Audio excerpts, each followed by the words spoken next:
Sayang betul Abu Thalib dengan Rasulullah SAW ini. Sampai ketika Nabi diangkat menjadi Rasul, sayang pun tidak berubah.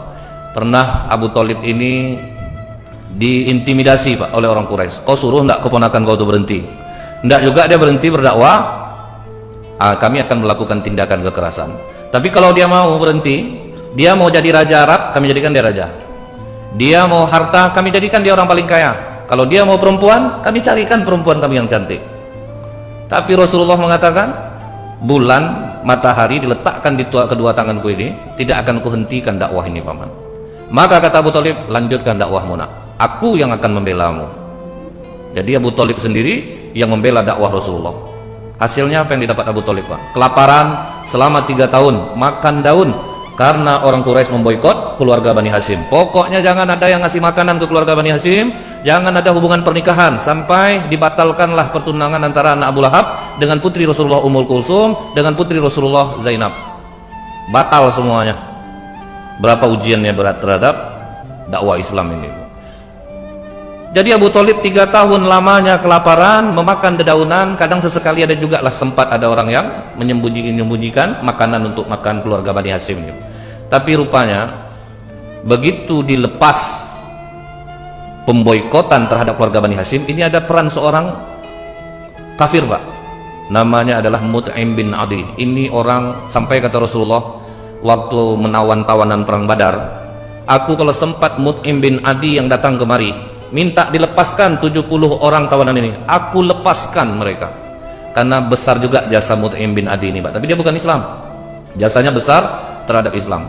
Waktu Rasulullah diusir dari Mekah ke Taif, kemudian dari Taif mau balik lagi ke Mekah tidak bisa, itu juga yang menjamin adalah Mut'im bin Adi. Nah, jadi makanya beda agama pun betul kita dengan tetangga kita harus tetap memperlakukan mereka dengan baik.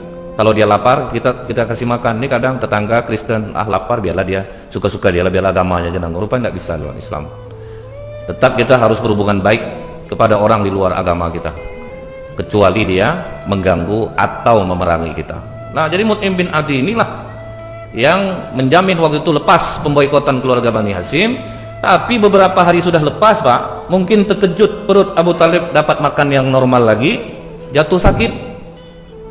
Di saat sakit keras itu Rasulullah datang mengatakan kepada pamannya, Ayyu am kul la ilaha illallah, wahai paman, kau tinggal sebut aja la ilaha illallah, kalimatun ahaju laka biha indallah. Ini akan jadi alasan bagiku untuk memintakan ampun kepadamu pada Allah.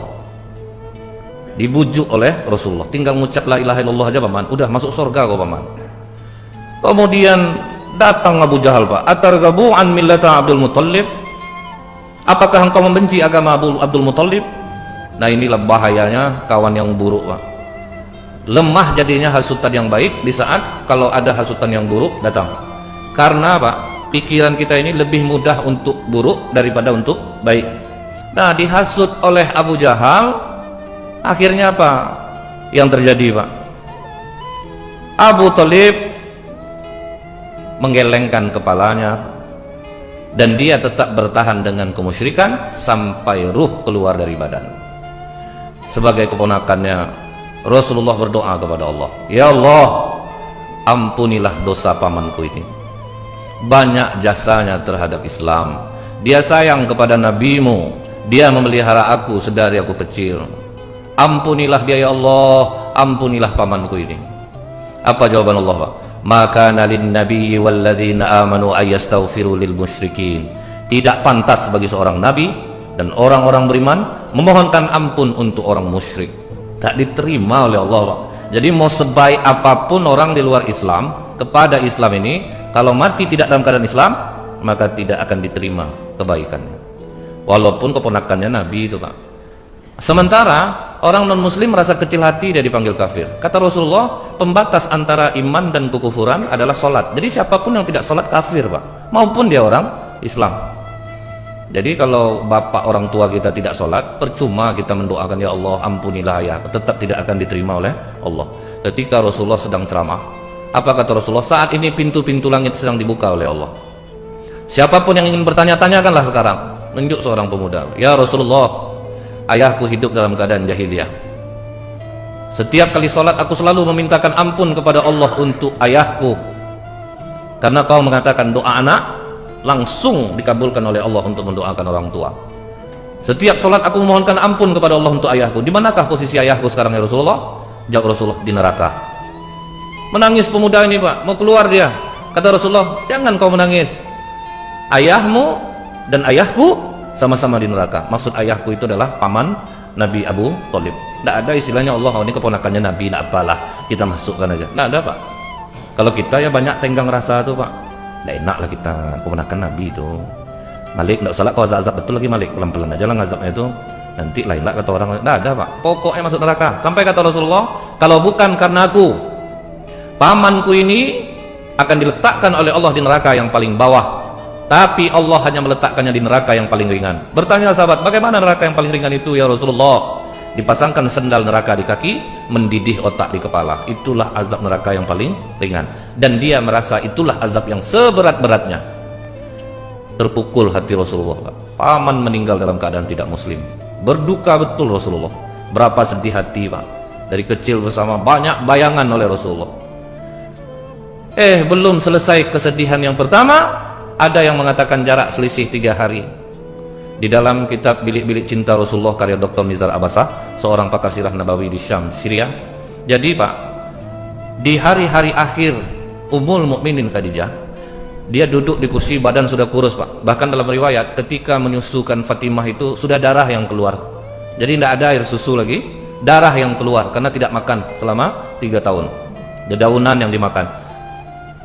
Kebiasaan Ummul Mukminin Khadijah itu Bu, kalau Rasulullah pulang, dia berdiri menyambutnya. Ini yang tidak dilakukan istri sekarang Pak. Jujur Bapak, ada enggak Pak?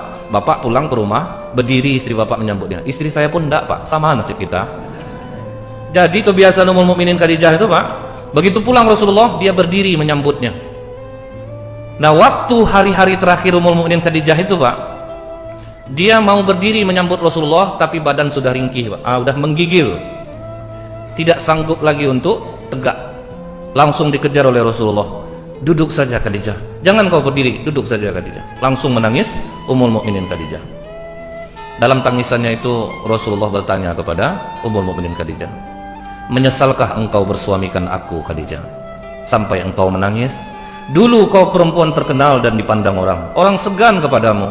Semenjak kau menikahi aku, hartamu habis, kau tidak lagi dihargai orang. Maafkan aku Khadijah. Apa kata Ummul Mukminin Khadijah Bu? Aku menangis ini bukan karena itu ya Rasulullah. Aku melihat perjuanganmu masih panjang, sementara hartaku tidak ada lagi bisa untuk menolong dakwahmu. Jika aku mati ya Rasulullah, dan kau akan menyeberang lautan untuk berdakwah, tolong gali kuburku, susun tulangku satu persatu, jadikan jembatanmu. Kemana mau cari istri macam ini Pak? Inilah Bu yang membuat Rasulullah nyaris tidak menikah setelah kematian Ummul Mukminin Khadijah. Rasulullah memang tidak mau nikah lagi Pak, tidak mau menikah lagi. Cuman anak 6 masih kecil-kecil Bu, Zainab, Ummu Kulsum, Qasim, Abdullah, Ruqayyah, Fatimah, masih kecil-kecil. Maka keluarga mencoba membujuk Rasulullah, nikahlah, karena Rasulullah memang sudah tidak mau lagi itu Pak. Tidak usahlah, biar aja aku seperti ini, karena berat. Banyak betul kenangan dengan Ummul Mukminin Khadijah, karena banyak keluarga yang menyuruh-nyuruh, sudahlah ya Rasulullah, kau sibuk, ini anak tidak ada yang memperhatikan. Akhirnya Rasulullah menikah dengan perempuan yang paling tersiksa di awal-awal Islam, yang suaminya meninggal ketika hijrah ke Habasyah. Siapa perempuan itu? Saudah binti Zam'ah. Berapa umurnya? 65 tahun. Jadi istri kedua Rasulullah, nenek-nenek Pak. Jadi kalau ada orang mengatakan Rasulullah kuat nafsu ya, kalau kuat nafsu mending anak gadis dinikahi Rasulullah, istri yang kedua. Tapi Rasulullah memilih nenek-nenek Pak. Saudah binti Zam'ah itu badan tinggi besar. Kalau aku, kata pengakuan Saudah binti Zam'ah, kalau aku sholat malam di belakang Rasulullah, begitu aku ruku, hidungku di punggungnya. Berapa tingginya itu? Hidung Saudah itu di punggung Rasulullah. Itu kadang yang membuat Rasulullah tertawa mengingat Saudah. Dia agak humoris orangnya Pak. Jadi kalau Saudah binti Zam'ah ini orangnya agak kocak. Jadi kalau dia bilang sama Rasulullah, apakah berdarah hidungku Rasulullah? Karena setiap kali ruku, hidungnya di punggung Rasulullah, tinggi, besar. Jadi istri kedua Rasulullah nenek-nenek, yang ketiga baru Aisyah Pak. Itu tandanya Rasulullah bukan berdasarkan hawa nafsu. Inilah yang menyebabkan istri-istri Rasulullah sangat sakit hati sama Khadijah, terutama Ummul Mukminin Aisyah Pak. Apa kata Ummul Mukminin Aisyah Bu? Aku tidak pernah bertemu dengan Khadijah, tapi aku sangat cemburu kepadanya. Karena Rasulullah ini, Bu, pernah dia duduk berdua dengan Aisyah. Di antara istri-istri Rasulullah itu, Pak, yang paling paling enak diajak Rasulullah cerita hanya Aisyah. Jadi istri Rasulullah itu, Bu, memiliki talent yang berbeda-beda, Pak. Kalau Zainab kecantikannya sama dengan Aisyah, bukan Zainab anak Rasulullah, istri Rasulullah Zainab binti Jas. Kalau Saifiyah binti Huyai yang paling enak masakannya, itu tidak ada lawannya, Pak. Sampai Aisyah pun cemburu dengan masakan Saifiyah. Tapi yang sering diajak Rasulullah curhat Aisyah, yang sering turun ayat ketika Rasulullah di rumah Aisyah. Apa kata Rasulullah kepada Aisyah? Wahai Aisyah, maukah kau mendengar ceritaku? Mau ya Rasulullah.